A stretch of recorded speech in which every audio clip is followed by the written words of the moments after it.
और अध्याय का शीर्षक है भगवत ज्ञान और श्लोक संख्या है 16। सभी दोहराइए। ओम नमो भगवते वासुदेवाय। ओम नमो भगवते वासुदेवाय। वासुदेवाय।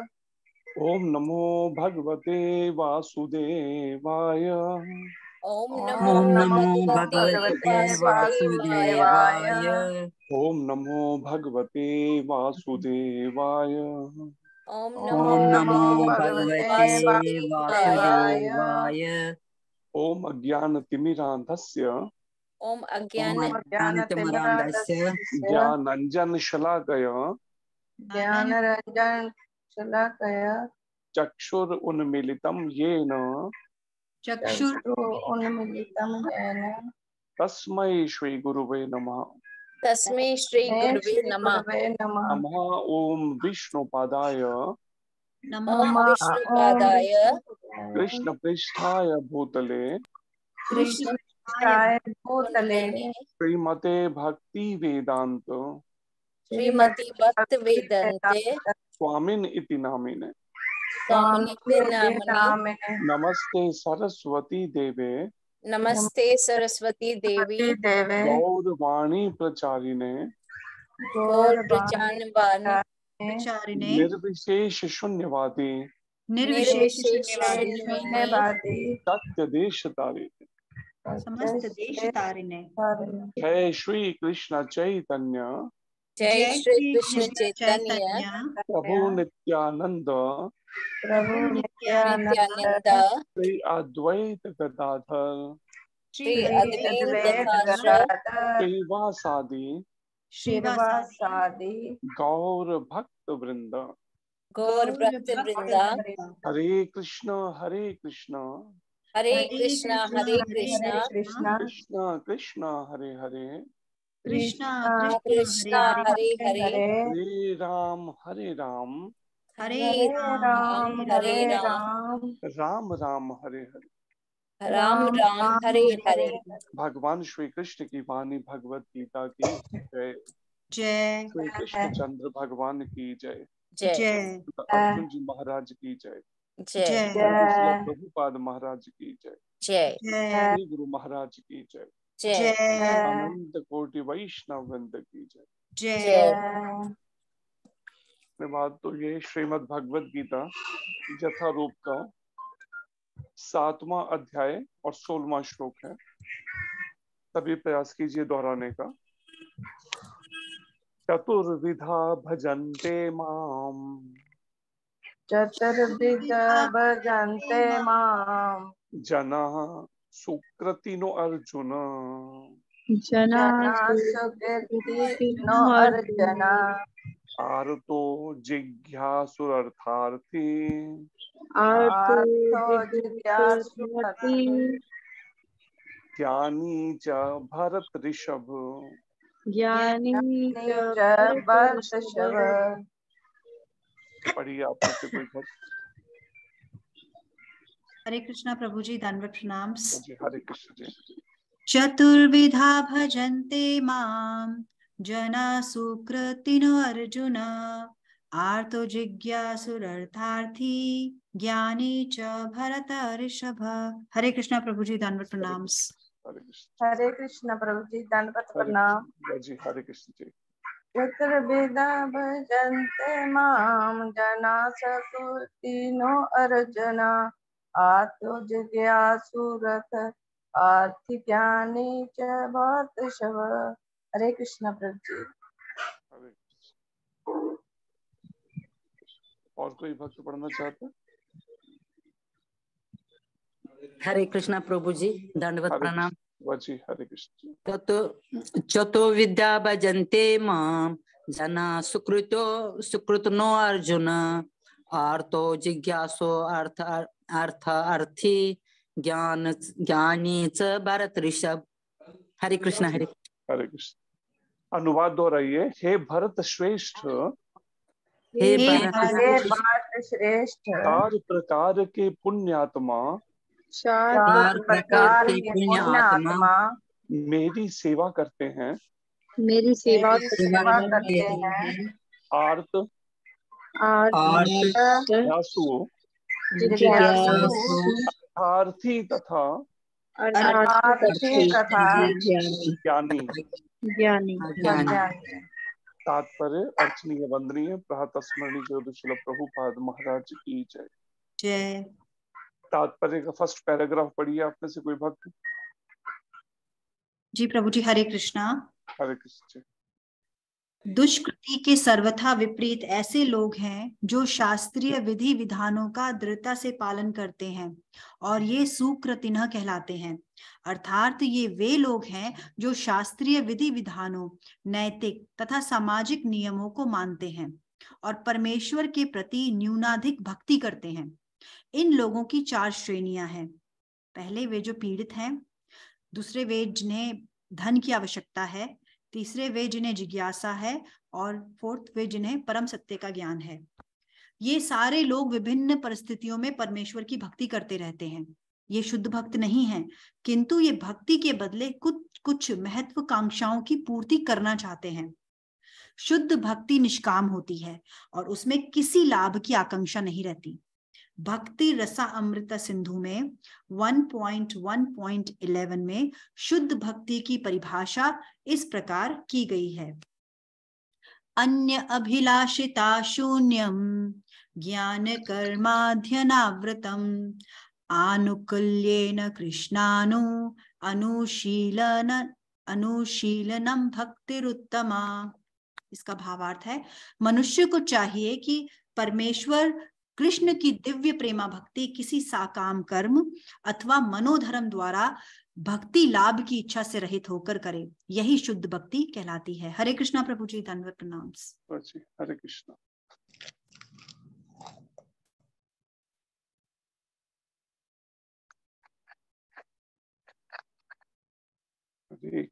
हरे कृष्ण कृष्ण कृष्ण हरे हरे, हरे राम राम राम हरे हरे। सभी महामंत्र बोलिए।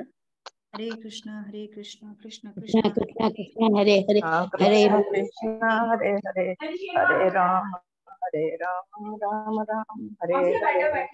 हरे कृष्णा कृष्ण कृष्ण हरे हरे, हरे राम राम हरे हरे, राम राम हरे हरे। हरे राम राम राम हरे राम हरे हरे, हरे कृष्ण हरे राम राम हरे हरे, हरे हरे राम हरे हरे। हरे कृष्णा हरे कृष्ण कृष्ण कृष्ण हरे हरे, हरे राम राम हरे हरे, हरे कृष्ण कृष्ण हरे हरे, हरे राम राम हरे हरे। तो ये हरे कृष्णा हरे सातवां अध्याय का ये 16वां श्लोक है। अध्याय का शीर्षक है भगवत ज्ञान। सामान्यतः कम से कम वो आत्माएं जो यहाँ पर जो वर्ण है दुष्कृति ना, पाप आत्माएं अगर नहीं हैं, या कह सकते हैं जो कुछ भी पुण्य आत्माएं हैं, वो भगवान को समझना या जानना चाहते हैं कि वास्तव में भगवान कौन है, भगवान कैसे हैं, ईश्वर निराकार है या साकार है, ईश्वर को कैसे मिला जाए, ईश्वर रहते कहां पर हैं, मैं कैसे अपने को योग्य बना सकता हूं उनसे मिलने के लिए। अनेक तरह के ऐसे प्रश्न। और यहाँ पर आज के श्लोक में भगवान कृष्ण भी कहते हैं कि 4 प्रकार के पुण्य आत्माएं हैं जो मेरी सेवा करते हैं, जिनमें से आर्त जो दुखी, संसार में किसी भी कारण से कई तरह के कष्ट, कलेश, दुख, संकट जीवन में आए, तो आखिर में यही सोचा कि चलो भगवान को ही जानने में लगते हैं या भगवान की ही भक्ति करने में लगते हैं। या फिर मन में जिज्ञासा, ईश्वर के बारे में सुना तो, लेकिन ईश्वर है कैसे, या ईश्वर, तो वो जिज्ञासा मन में रख के ईश्वर को जानने की चल पड़े इस मार्ग के ऊपर। या फिर अर्थार्थी, मन में इच्छा तो थी धन की, लेकिन अब जब उसमें सफलता पूर्ण नहीं मिल पाई, धन अर्जित करने में, पैसा कमाने में कह लीजिए, या पैसा कमाया भी तो परिणाम में उससे आंतरिक शांति नहीं मिल सकी मन, तो परिणाम में भगवान को ही जानने या भगवान के ही मार्ग पर चल पड़े। या फिर ज्ञानी जो ईश्वर को निराकार मानते थे कि हाँ ईश्वर निराकार है, और उस सोच से ही वो ईश्वर को समझने जानने में लगे थे, लेकिन उतने से भी संतुष्टि नहीं हो पाई ईश्वर को निराकार मानकर भी। तो तब भगवान को ही वास्तव में इस पे चलते हुए जानने में लगे कि वास्तव में भगवान कौन है, या भगवान कृष्ण के बारे में। तो यहाँ 4 तरह की पुण्यात्माओं के बारे में भगवान कृष्ण अर्जुन को बता रहे हैं। अगर आज हमें भी अवसर मिल रहा है भगवान को समझने का, जानने का, भगवत भक्ति करने का, तो निश्चित रूप से यहाँ के इस श्लोक के अनुसार पूर्व के कोई न कोई पुण्य रहे होंगे, या फिर कई बार कहते हैं कि हाँ अज्ञात सुकृति, या तो जानकर या फिर अनजाने में ही कोई ऐसा कोई पुण्य कर्म हो गया जिस कारण से भगवान ने कृपा करके इस जन्म में अवसर दे दिया अपनी भक्ति करने का, भगवान को जानने का इस मार्ग पर। तो ये भगवान कहते हैं, इसको समझाते हुए प्रभुपाद जी इसका बता रहे हैं तात्पर्य में, दुष्कृति के सर्वथा विपरीत ऐसे लोग हैं जो पापात्माएं हैं, जो पाप कर्मों में लगे हैं, उनके बिल्कुल विपरीत हैं ये लोग जो भगवान को जानने में लगते हैं, जो शास्त्रीय विधि विधानों का दृढ़ता से पालन करते हैं। भले अभी ये नहीं समझ पाए हो भगवान के बारे में पूर्ण रूप से, लेकिन नियमों विधि विधानों का दृढ़ता से पालन करते हैं, जैसा शास्त्र में वर्णन है। मनुष्यों के लिए जो नियम बताए गए हैं, संयम बताए गए हैं, और ये सुकृतिना कहलाते हैं, पुण्य आत्माएं कहलाती हैं ये। अर्थात ये वे लोग हैं जो शास्त्रीय विधि विधानों, नैतिक तथा सामाजिक नियमों को मानते हैं। शास्त्र के जो विधि विधान हैं उनको मानते हैं, और एक नैतिक और सामाजिक जो नियम है उनको मानते हैं, और परमेश्वर के प्रति न्यूना अधिक भक्ति करते हैं, कभी थोड़ी और कभी कुछ अधिक भक्ति करते हैं परमेश्वर की। जैसे कई बार मंदिरों में देखा होगा बहुत सारे देवी देवताओं के विग्रह, मूर्तियां हैं, सभी को जाना, सभी को मानना। जैसे कई बार पूछो भी किससे आप किनकी भक्ति करते हैं, हम तो सभी की भक्ति करते हैं, सभी एक ही तो हैं। क्या एक है? तो वो उनका सोचना यही है कि सभी देवी देवताओं के अनुसार ही वो भगवान कृष्ण को भी गिन लेते हैं। चाहे किसी की भी भक्ति कर लो, हनुमान जी की कर लो, शिव जी की कर लो, दुर्गा माता की कर लो, कृष्ण भगवान की, एक ही तो बात है। तो ये पुण्यात्माएं तो है, लेकिन अभी ठीक से इनको ज्ञान नहीं है वास्तव में भगवान कौन है। लेकिन नियमों का, विधि विधानों का पालन, जितनी उनकी समझ, जितना अभी तक उन्हें पता चला, उसका बड़े निष्ठा से पालन करते हैं। जैसे कई हैं जो नवरात्रों को बड़े उससे रखते हैं पक्के से, नवरात्रि के उन 9 दिनों के अंदर भले बाकी दिन कुछ भी, और कई बार प्याज लहसुन ले लें, कुछ ले लें, नवरात्रों में हो जाते हैं। कई ऐसे भी हैं जो नॉनवेज और अंडे लेते हो लेकिन नवरात्रों के दिन के अंदर नहीं लेते, ऐसे भी हैं। तो मतलब कुछ कोई थोड़ी, कोई ज्यादा पुण्यात्माएं हैं। फिर प्रभुपाद जी कहते हैं कि इन लोगों की 4 श्रेणियां हैं। वे जो पीड़ित हैं, तरह तरह के कोई कष्ट हैं सब रहते हुए समाज में, परिवार में या शारीरिक। फिर दूसरे वे जिन्हें धन की आवश्यकता है, जैसे ध्रुव महाराज का प्रसंग आता है श्रीमद् भागवत में कि पैसे धन की इच्छा से वो चल पड़े, क्या कि मेरे को अपने पिता से भी बड़ा राज्य चाहिए। जब सौतेली माँ के द्वारा अपमानित कर दिया गया तो परिणाम अंदर से क्रोध आया, रोष।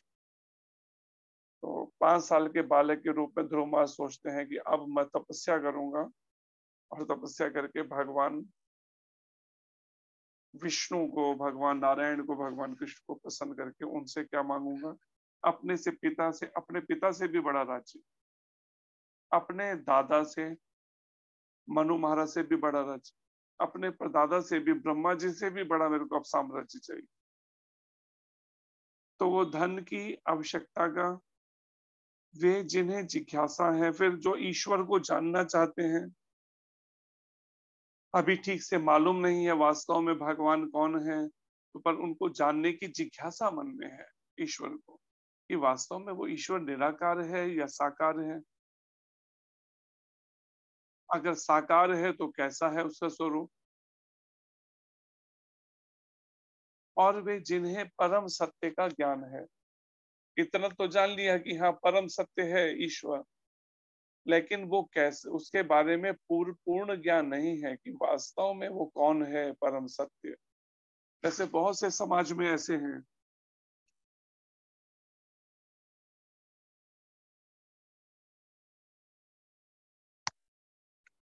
बहुत सारे ऐसे समाज में हैं जो परम सत्य को जानना तो चाहते, लेकिन वास्तव में कृष्ण ही भगवान है, ये अभी समझ नहीं है इसकी। फिर प्रभुपाद जी कहते हैं अब, ये सारे लोग विभिन्न परिस्थितियों में परमेश्वर की भक्ति करते रहते हैं। ये शुद्ध भक्त नहीं है, परमेश्वर की भक्ति तो करे लेकिन शुद्ध भक्त नहीं गिना जा सकता इनको। कभी ये भगवान का कुछ भक्ति करने लगेंगे, कभी साथ में फिर देवी देवताओं की शुरू कर देंगे, कभी कुछ और ही ढंग से। तो इसलिए यहाँ पर प्रभुपाद जी ये शुद्ध भक्त नहीं कहे जा सकते, क्योंकि ये भक्ति के बदले कुछ महत्वाकांक्षाओं की पूर्ति करना चाहते हैं, उनके मन में कुछ इच्छाएं हैं।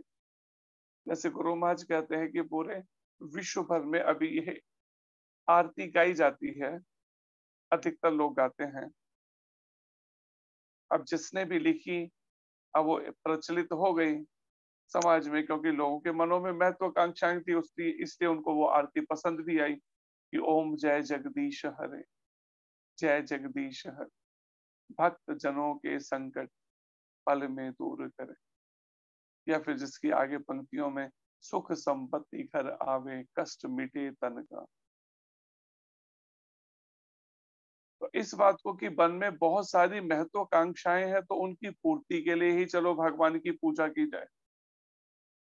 लेकिन वास्तव में प्रभुपाद जी कहते हैं शुद्ध भक्ति तो निष्काम होती है। और गुरु महाराज इस पर बड़ा बल देते हैं इस बात के ऊपर कि वास्तव में भगवान की भक्ति का मतलब है, इसको भक्ति रसामृत सिद्धों में भी शिला रूप गोस्वामी जी ने कहा है, भक्ति का अर्थ है सेवा, सेवा का अर्थ है भक्ति। किनकी? भगवान श्री कृष्ण की। कैसी? निष्काम सेवा। जब तक भक्ति निष्काम नहीं है तब तक जन्म मृत्यु का चक्र खत्म नहीं होगा। तब तक भगवान के धाम में कोई उनकी नित्य सेवा मिल जाए ये असंभव ही समझिए। तो यही प्रभुपाद जी ने इस बात को बड़े सीरियसली, बड़े गंभीरता से इसको पूरे विश्व भर में इसको अप्रोच किया, समझाया।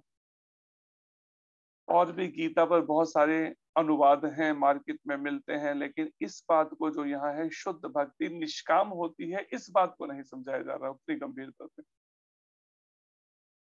परिणाम में बहुत से लोग गीता को पढ़ भी रहे हैं, सुन भी रहे हैं, लेकिन उसके बाद भी उसी तरह की महत्वाकांक्षाओं की पूर्ति में लगे हुए हैं। लेकिन वहीं पर ही जब एक प्रमाणित परंपरा के अंदर इस श्री ब्रह्म मधव गौड़ीय संप्रदाय में जब प्रमाणिक परंपरा के 32वें आचार्य श्रीला प्रभुपाद जी ने जब भगवत गीता के इस अनुवाद को पूरे विश्व भर में जैसे ही प्रचार करना शुरू किया, कैसे आत्माएं निकलनी शुरू हो गई पूरे विश्व भर से। अमेरिकन क्या, रशियन क्या, चाइनीज क्या, जापानीज क्या, यूरोपियन क्या, विश्व भर से आने लगे। और यही इस विशेषता है कि उसको प्रभुपाद जी ने एज इट इज वो प्रस्तुत किया। जैसे भगवान कह रहे हैं गीता में 18वें अध्याय के 66वें श्लोक में कि सर्वधर्मान परित्यज्य माम एकम शरणम, केवल एक मेरी शरण। वो एक मेरी शरण का मतलब केवल निष्काम उनके प्रति, और उसमें किसी लाभ की आकांक्षा नहीं रहती। प्रभुपाद जी कहते हैं जब शुद्ध भक्ति को अगर कोई करे तो वो निष्काम होनी चाहिए। फिर ये नहीं कि मुझे धन चाहिए या मेरे बच्चों की, मेरे बेटे की शादी हो जाए, मेरी बेटी की शादी हो जाए, कष्ट नहीं आए परिवार में, इस तरह ये सब जो है फिर वो महत्वाकांक्षाओं में ही गिनी जाएंगी। अब विचार कीजिए, जो भी पारिवारिक जीवन या ग्रस्त जीवन में रह रहे हैं, क्या इस तरह की निष्कामता मन में रखते हैं? क्या इस तरह की निष्कामता लाने का प्रयास करते हैं कि हाँ मुझे ठीक है भक्ति तो करनी है लेकिन बदले में कुछ नहीं मांग, लेकिन हम देर सवेर कुछ ना कुछ मांग ही लेते हैं। थोड़ा सा भी कहीं शरीर में, परिवार में कष्ट आ जाए, उसी समय हम भगवान से प्रार्थना करने लगेंगे कि प्रभु इस परिवार में ऐसे कष्ट आ गया है, इस कष्ट को दूर कर दीजिए। तो वहीं पर ही बस कष्ट तो भगवान भले अपना वो दूर कर दे कृपा करके, लेकिन वो निष्कामता वाला भाव उसी समय वो हो जाएगा, तब जाएगा। तो प्रभुपाद जी इसलिए विशेषकर कह रहे हैं शुद्ध भक्ति निष्काम होती है और उसमें किसी लाभ की आकांक्षा नहीं रहती।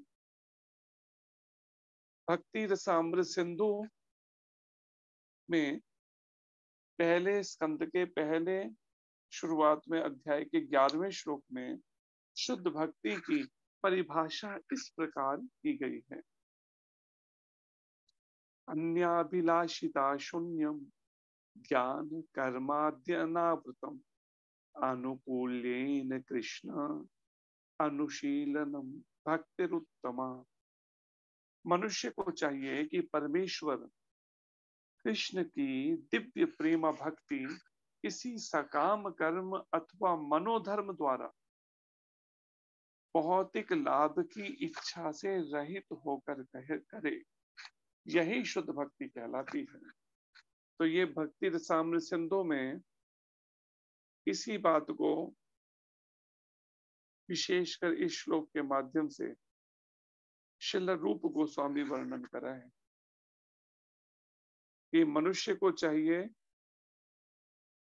कि परमेश्वर कृष्ण की दिव्य प्रेमा भक्ति किसी सकाम कर्म, किसी भी तरह का कोई सकाम फल की इच्छा से किया गया कर्म या फिर मनोधर्म, मेरे मन को जितना समझ आता है मैं तो अपने मन मर्जी वाली अपने हिसाब से साधना करूंगा या भक्ति करूंगा या धर्म का पालन करूंगा, वो नहीं चलेगा।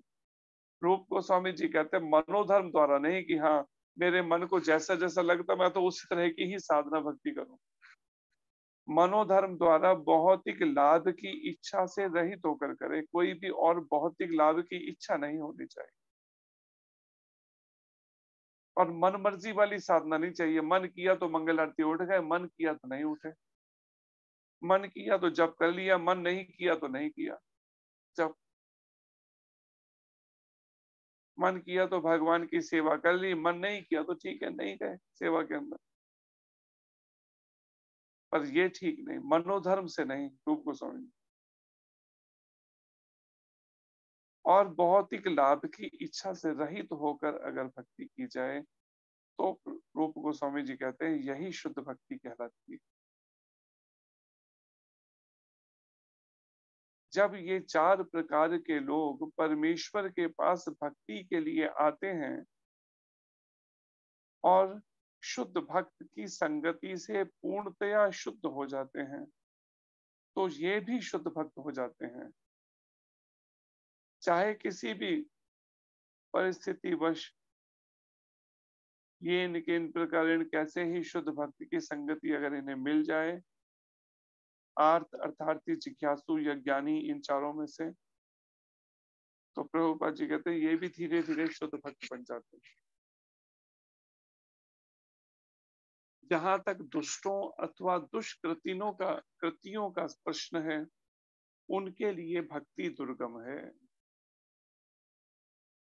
जैसे अभी भी कोई आए हुए थे तो बता रहा था परिवार, वो माता रो रही थी, तो जब पता चला कि रोने का कारण क्या है, तो उनके साथ में जो बाकी थे उन्होंने बताया कि इनके पति जो हैं वो कसाई का काम करते हैं, और वो माता कहती थी ऐसी परिस्थितियों में मेरे लिए इतना कठिन है भगवान की भक्ति करना कि वो खुद मांस बेचते भी हैं और खाते भी हैं, और मुझे भी मजबूरी में उनके लिए फिर कई बार पकाना भी पड़ता है, कई बार क्या अधिकतर ही घर में बस, तो इसलिए बहुत दुखी थी इस बात को लेकर।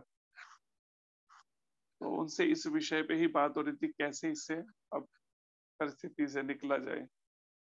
तो यहाँ पर भी ऐसा ही कुछ प्रभुपाद जी कहते हैं कि अब जो उन दुष्टों का दुष्कृतियों का प्रश्न है, उनके लिए भक्ति दुर्गम है, क्योंकि उनका जीवन स्वार्थपूर्ण, अनियमित तथा निरुद्देश्य होता है। जो इस तरह के पाप आत्माएं हैं या कसाई का काम करते हैं या इस तरह के, क्या तो वो स्वार्थपूर्ण होगा उनका, अपने पर स्वार्थों में खोए हैं जीवन उनका, या फिर अनियमित है, किसी नियमों का पालन नहीं, मांसाहार करेंगे, मदिरा पान करेंगे, अंडे खाएंगे, बुरे कर्म, या निरुद्देश्य, कोई जीवन का उद्देश्य ही निश्चित नहीं है, खाली जीवन तो जीना है, बस केवल खा लिया, सो लिया, विषय विकार भोग लिए और शरीर की और परिवार की चिंता कर ली, बस, और कोई उद्देश्य नहीं है। केवल जीवन काटना है, दिन काटने हैं, उम्र पैसा कमाना है, भोग करना है, दिन काटना है जीवन। किंतु इनमें से भी कुछ लोग, इनमें से भी बताया है, कुछ लोग शुद्ध भक्त के संपर्क में आने पर शुद्ध भक्त बन जाते हैं। और कुछ लोग इनमें से भी, जैसे उसी घर के अंदर उनका बेटा और बेटी ने हमने कहा, जब हमने कहा कि आप प्रॉमिस करते हो अपनी माँ का साथ दोगे भक्ति करने में, तो दोनों कहते हम देंगे। तो कहते हैं कि जब हम एक तरफ हो जाएंगे तो वो अकेले खुद ही पड़ जाएंगे, तो देर सवेर उनको भी समझना पड़ेगा भक्ति को, पति को। तो तीनों को एकजुट की, हम तीनों एक मिलकर भक्ति करेंगे, जब करेंगे, और नॉनवेज अंडा ये चीजें नहीं लेंगे बिल्कुल। ये उनसे बात हो रही थी। तो यहाँ पर भी ये वर्णन है कि धीरे धीरे करते हुए होगा क्या, जब परिस्थितियां खुद ही बदलती जाएंगी इस तरह से, अगर पक्के रहे हम भक्ति में, तो कभी ना कभी वो भी शुद्ध भक्त बन जाते हैं शुद्ध भक्तों के संपर्क में आने से।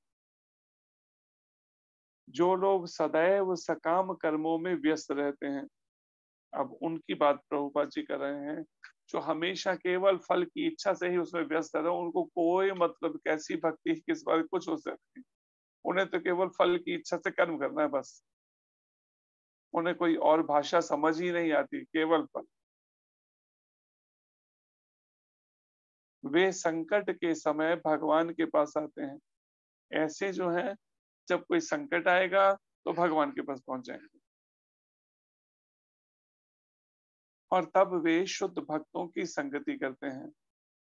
जब भगवान के पास आएंगे तो कहीं ना कहीं भगवान के किसी शुद्ध भक्ति की संगति मिली, तथा विपत्ति में भगवान के भक्त बन जाते हैं, और जब विपत्ति पड़ी, संकट पड़ा, तो भक्त बन जाते हैं।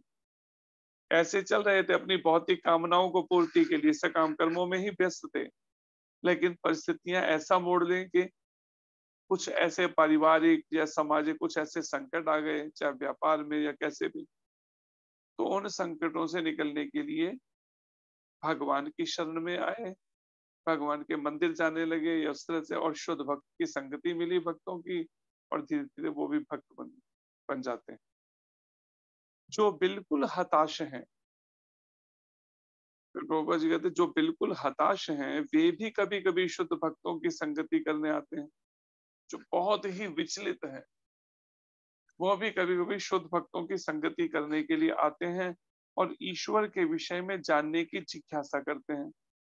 वो भी मन में बहुत ही कामनाएं इच्छाएं भरी पड़ी हैं, लेकिन ये किसी न किसी कारणवश या परिस्थितिवश वो पहुंच गए शुद्ध भक्त की संगति में, तो परिणाम में उनके मन में भी ईश्वर के विषय में जानने की जिज्ञासा उठने लगती।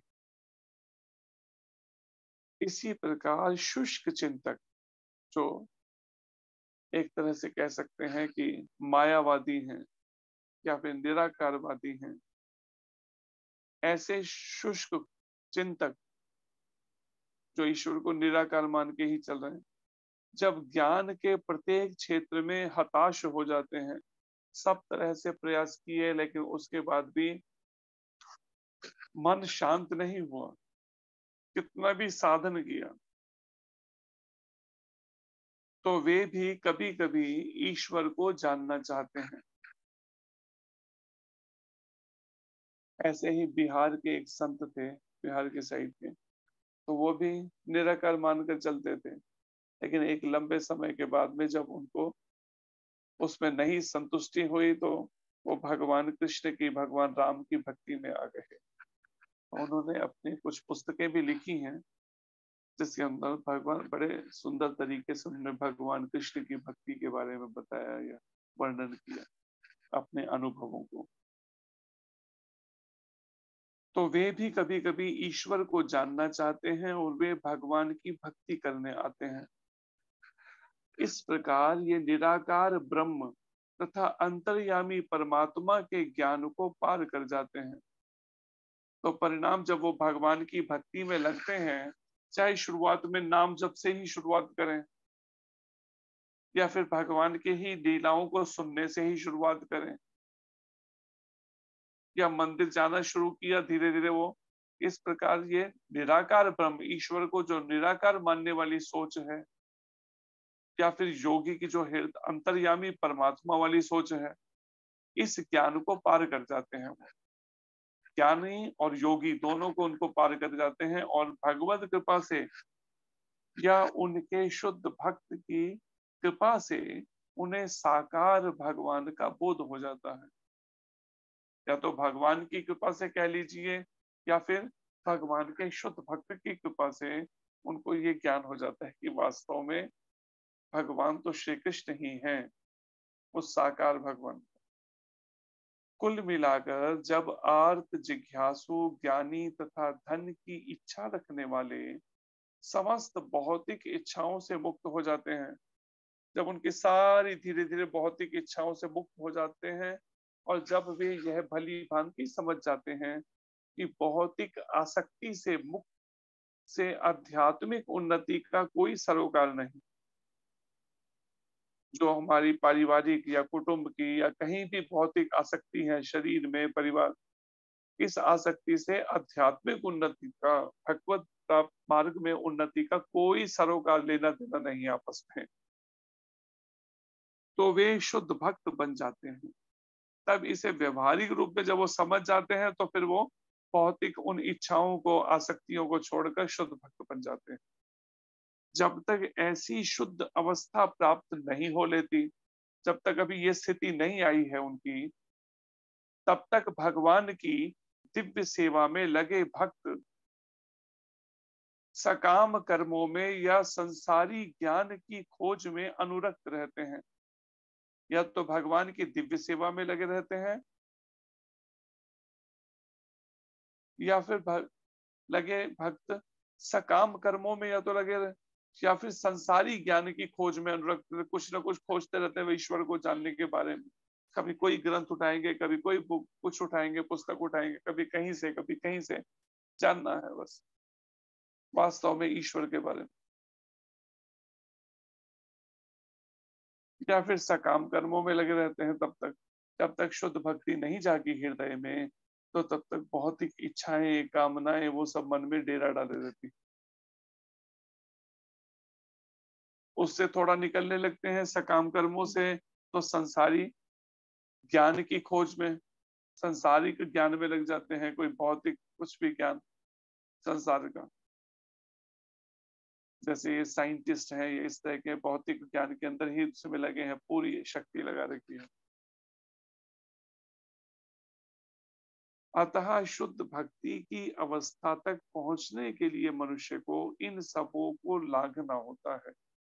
आखिर में प्रभुपाद जी कहते हैं ये सारी स्थितियों से, चाहे भौतिक आसक्ति कह लीजिए,